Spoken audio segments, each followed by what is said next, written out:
And that's Right. key to this thing for real. But let's That go, rote learning. right, that thing. But let's go back to this because I know the family wants to know, Khadija. Your mother's you being a mother, right? Let's Mhm. tap into that because we didn't get that jewel from you, and I know you got some jewels on your little kiddos that you have.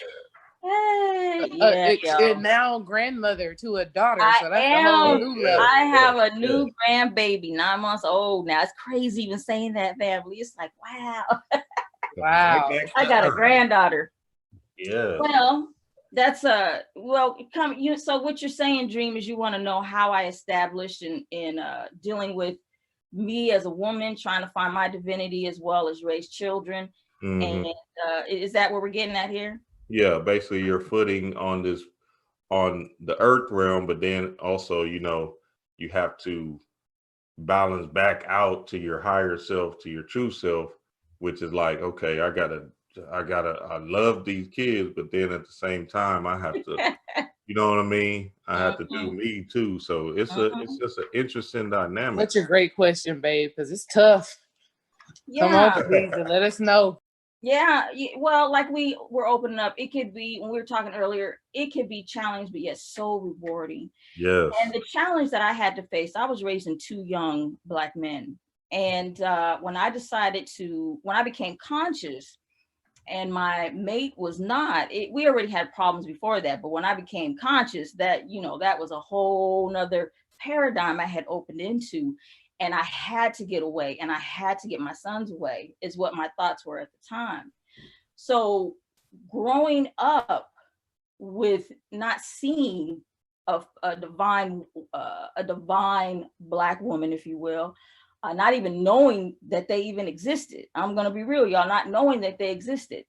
Mm. So as I'm seeking, a lot of my seeking and transformation, of course, I thought I was going crazy. It wasn't like today where you have YouTube, you could chime in, type in divinity, magic, you could type in ancestry, you could type in spirit, and you'll get multitudes of information.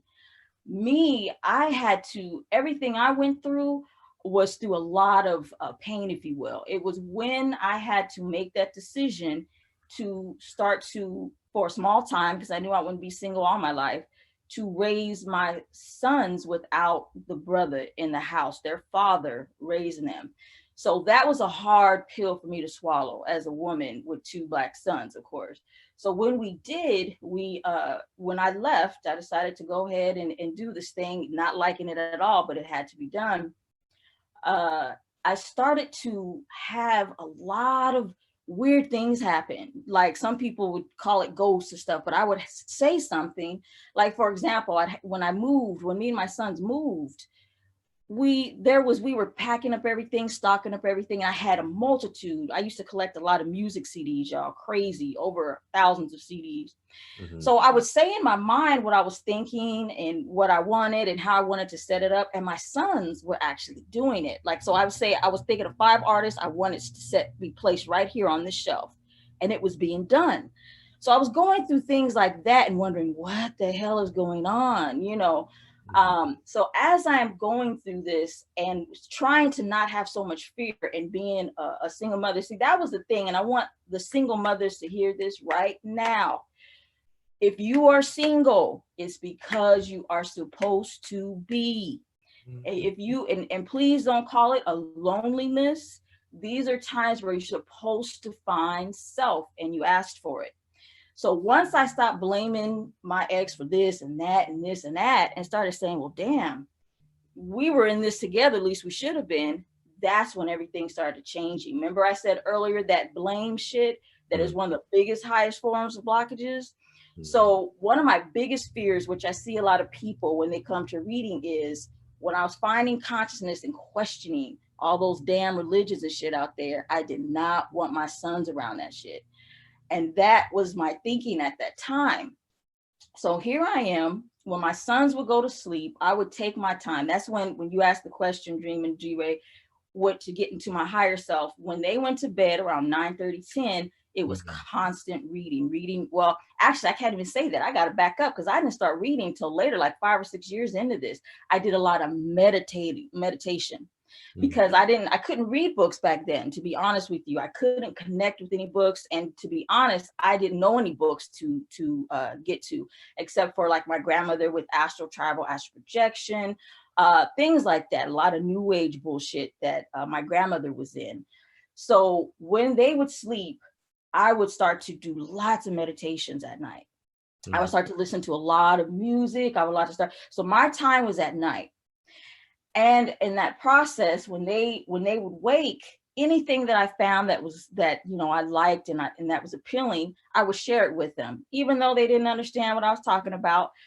But I stopped being so serious about it and treated it as something that was informational. Because what I find with a lot of people, family, we're scared that, let's say, for example, you split up with your partners and one of you is conscious, one is not. Or you have grandparents or family where they're very religious and you're worried about your kids being around them because you think your kids are going to have that same mindset as them. Stop the fear right now. If they came through you, they came for a profound spiritual transformation. If you're truly in this, which is meaning really inner work, taking time, spending time with yourself, understanding self, finding your divinity is what we're talking about here. Your children will, all you have to do with your children is keep it open. If you hear them talking about a Jesus this, whatever religion, whatever they're into, and you trying to keep them aware, let them hear what has to be said. Just ask them questions, ask them how they felt about it, and then tell them stories of something that you have learned and how you question. Tell them about your processing. The key for our children is to basically keep them open. Do not be fearful if your mate is not conscious, your current mate, your ex-mate, your family members. That's very relevant. You don't want to display that energy of fear beaming from your auric field. You don't want to display that confusion and frustration in your field. You don't want to do all that. You want to keep your child mind open so that they're able to receive truth and be able to transform out of this illusion. This is why we get into occult, which Brother Bobby was, very magnificent brother. I will always be very thankful, as many of us are, to Brother Bobby Hemmett, because he brought about me to stop. Remember I said earlier, I felt like I was going fucking crazy. I didn't know about, back then it was called Black Consciousness Online. I don't know if y'all aware of that. Back then they had VHSs that first started out, and then it was CDs. I met a brother, not Naya Binky. God, I met so many over the years. Jabari Nasakuri, that brother. And he brought me a lot of, he started, how they say when the student's ready, the teacher appears, and y'all know that's just so real, right? And that's when I started getting into hearing the Bobbies and all the beautiful brothers and sisters that were giving out information. Man, it was such a fascinating time. Oh boy, did I enjoy it. But when Bobby spoke, that is where I stopped thinking I was crazy, because everything I was going through was extremely spiritual. I mean, spirits talking to me constantly, moving things around the house. Everything was synchronized, and I'm like, what is going on? Wow. It was a crazy time, y'all, and still trying to maintain, go to work, take care of my children. So all my work was done at nighttime. I never got any sleep, because y'all know when you are into something, you hear so it's like, oh my God. So my brain waves stayed on beta and gamma. I stayed on constantly wanting to learn, and doing those meditations, those kundalinis. Oh, it was over. It was over. So those of y'all, if you're in the door when you hear that word occult, all we're talking about here, me, Dream, D-Ray, when y'all hear us say that, for those that usually are not familiar or don't know really what we're talking about, we're just talking about the concealed and hidden information.